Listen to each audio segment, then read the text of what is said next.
"Help!" calls a small voice in the darkness. "Someone, help me, please."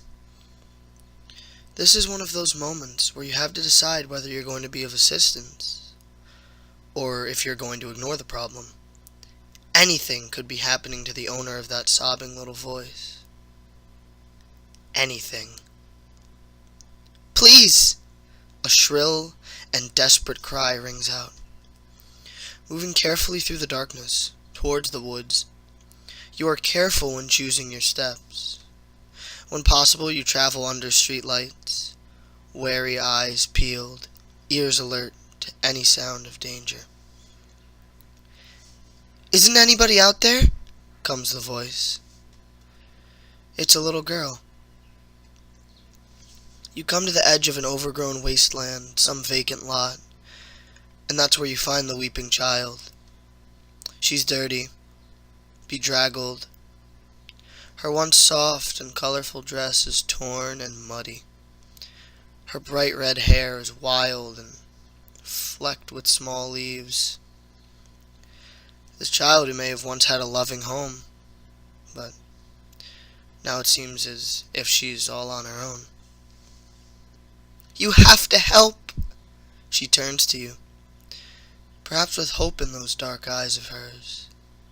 Tears glisten in what little light is cast here. You can barely make out her form, save for these few details. She's standing close to the weeds, as if she's just come from the chaotic suburban wilderness beyond. "My bear!" she insists, pointing to the overgrowth.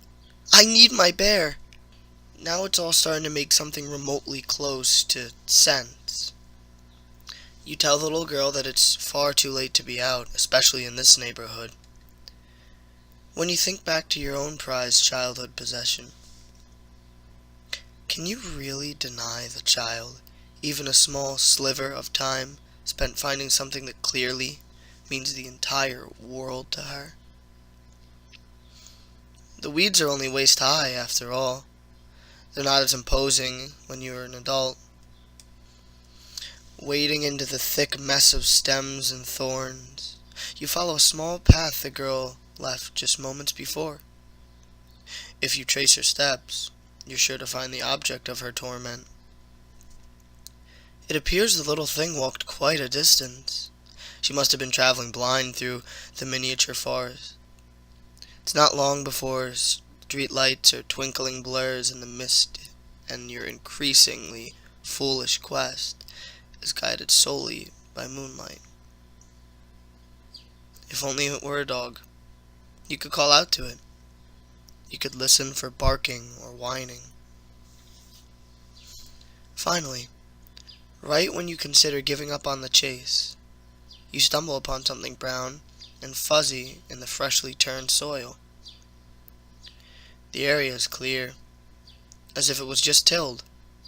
An old, grimy, plastic pink tea set lies in the dirt, along with a crusty tiara missing most of its fox jewels. Your odd surroundings barely register.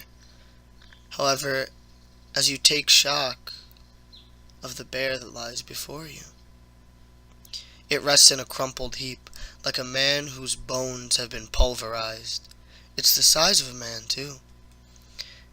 Its eyeless head lolls to one side, a dowdy little downturned mouth just below its wet-looking black nose.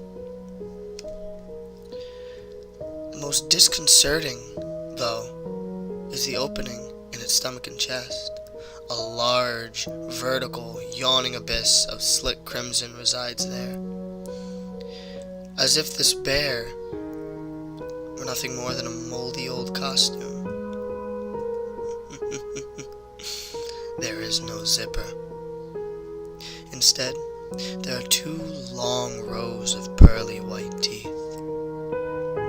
Run! Run! That is the only action that crosses your mind as a single bear paw suddenly clenches, then limply drags itself toward you. You almost made it out of the abandoned lot. Almost. You can can see the little girl standing at the edge, as sweet and harmless as can be, hands folded at her chest. She's moved under the lights now, allowing you a glimpse of her dirty tan skin, her fabric skin, and the thick thread of work that holds her together. Her black button eyes shift slightly, watching expectantly as you fall. Something has a hold of your feet, of your calves, of your belt. You never made it back out of the wasteland. Instead, the girl comes to you. She smiles with a stitch smile and tilts her ragdoll head at you. "There's Mr. Bear," she coos. The girl leads you back toward the clearing, small hand wrapped around one of your thick claws.